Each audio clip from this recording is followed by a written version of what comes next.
These are the nicest boats I've ever sailed. Complicated to sail, so I think it's the perfect dinghy. Racing is very competitive and tight and exciting too, so it's just a really good mix. No doubt about the parallels between improving performance in the business world and improving performance in the sport of sailing. In the lead up to today, the final race of the SAP 5O5 World Championship, both sailors and spectators have benefited from the provision of tracking data and SAP analytics.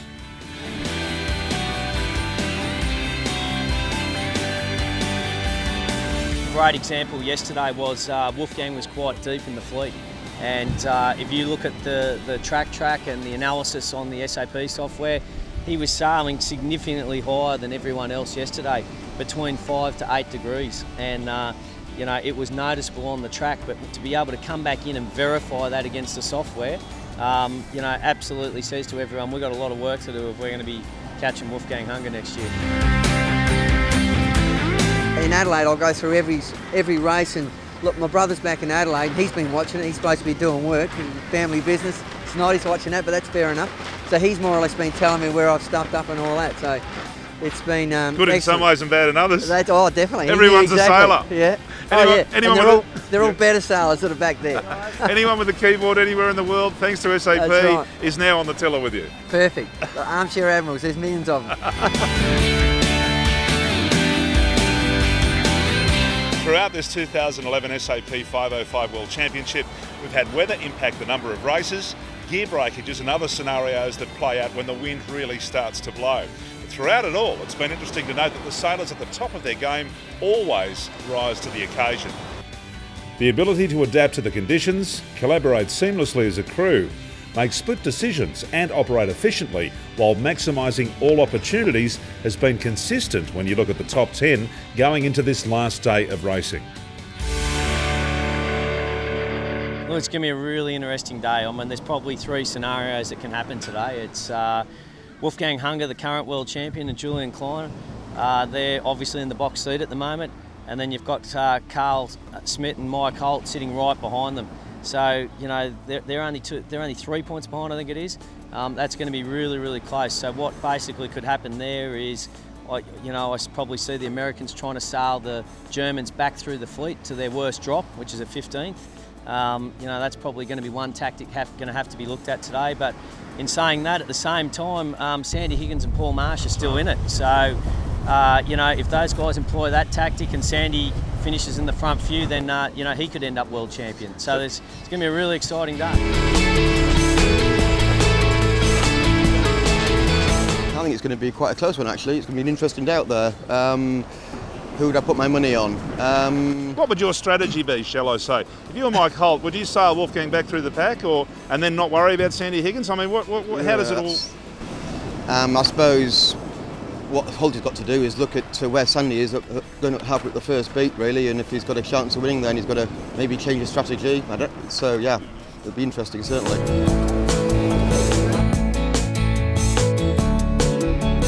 This is the world title race. Yeah.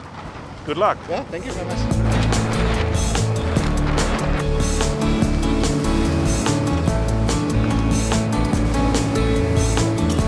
The final race of this year's championship would come down to a war of attrition. Would Mike Holt and Carl Smith hunt up the German champions Hunger and Kleiner and try and sail them back into the fleet, or would they sail their own race, given that the Aussies, Higgins and Marsh, could come into the running if not paid due attention?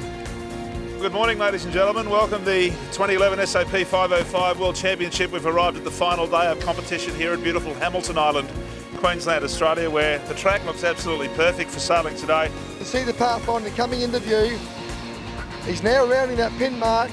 In a matter of about 7 seconds, the gun will go, which announces the start of the race. There it goes.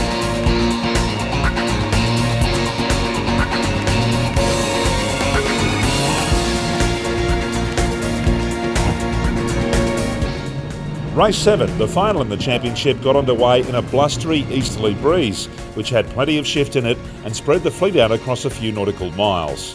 It wasn't long before perennial World Championship bridesmaid Howie Hamlin took charge and led all the way to the finish line. Couldn't happen to a nicer guy, showing the rest of the world that he's still the king. He's not going to win the event, but he's going to win the last race. Results for race 7.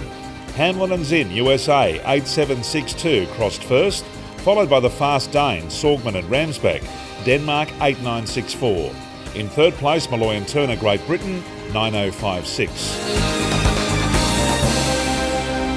A daring downwind run by the German champions to the first leeward mark stopped traffic, and it wasn't long after that Mike Holt and Carl Smith realised that stifling tactics would be required if they were to win the world title, and an exciting tactical battle ensued. Here they go now. No, look, they're luffing. It's a great piece of gamesmanship here.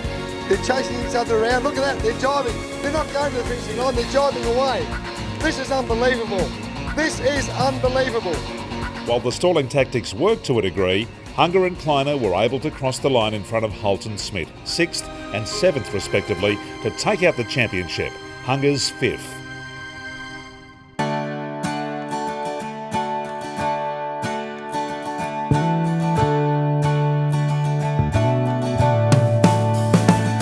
We had a fairly clear strategy. We figured our best shot was to win the race and have him finish 4th or worse. With us in 2nd and him in 4th, we figured if we could get through Howard and win the race, then that was our best shot at winning the Worlds. And then when the wind lightened and the separation happened, we realised we only have one card left to play, so we went hunting. Did you enjoy your day out there today? Oh yeah, it was great. I mean, it's fun to give it a go. I mean, we were. I think if we didn't feel like we had a shot at it, we probably would have been frustrated. But we knew we had a shot until the final, really, to the finish line. So it kind of kept us going through the whole thing, and we're pleased with the second. I mean, it's Wolfgang won the race. I mean, he did an incredible job. And the final leaderboard for the 2011 SAP 505 World Championship looks like this. In first position, Germany 9027, Wolfgang Hunger and Julian Kleiner. Second, USA 9002, Mike Holt and Carl Smith. Third, Australia 8946, Andy Higgins and Paul Marsh. Fourth, USA 8762, Howie Hamlin and Andy Zinn.